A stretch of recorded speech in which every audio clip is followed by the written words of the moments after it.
Hello everyone, my name is Harshita Jain and I'm currently an intern at Lexis and Company. Today I'm going to talk about Article 19 of the Indian Constitution. Um, it was well said by Cicero, a Roman politician who was also a lawyer by profession, that people's good is that the highest law.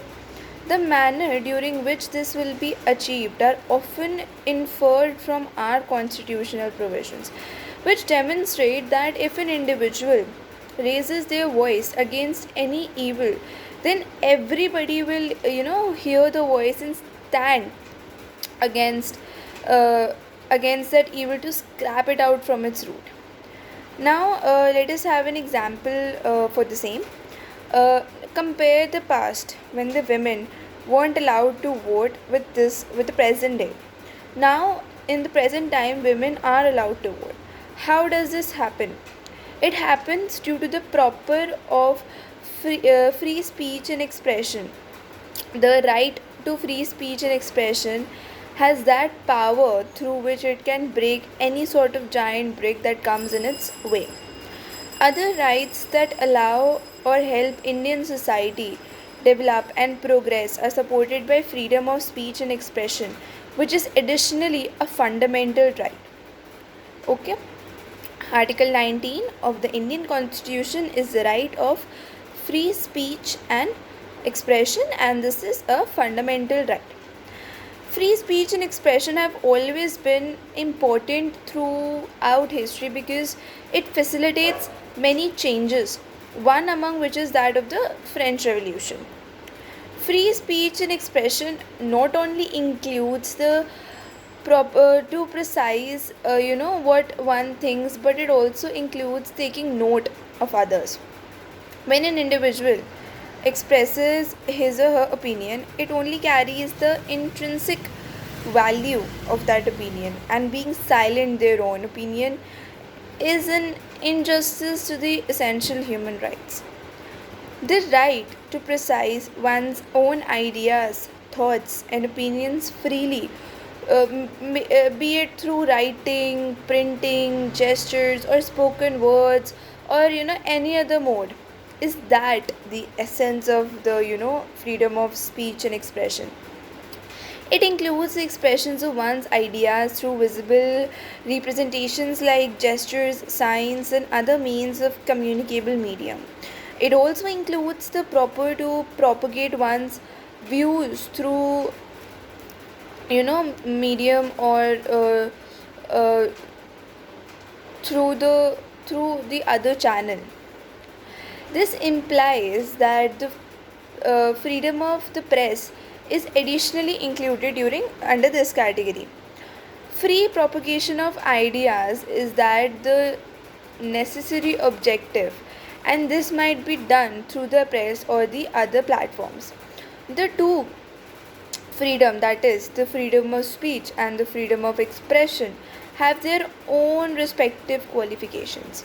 According to Article 19 of the International Convention on Civil and Political Rights ICCPR, the liberty to hunt, receive, and convey information and every one sorts of ideas regardless of boundaries, either orally or within the sort of writing, print, art, or through other media of their choice, are included within the right of freedom of speech and expression. Now, I'm going to tell you some of the main elements of the right of freedom of speech and expression. First is the right that this right is available only to a citizen of India and not to the person of other nationalities, that is foreign nationals. Second, the freedom of speech under Article 19 subclause 1A of the Indian Constitution includes the right to express oneself through any medium such as in words, writing, gesture, pictorial form, etc.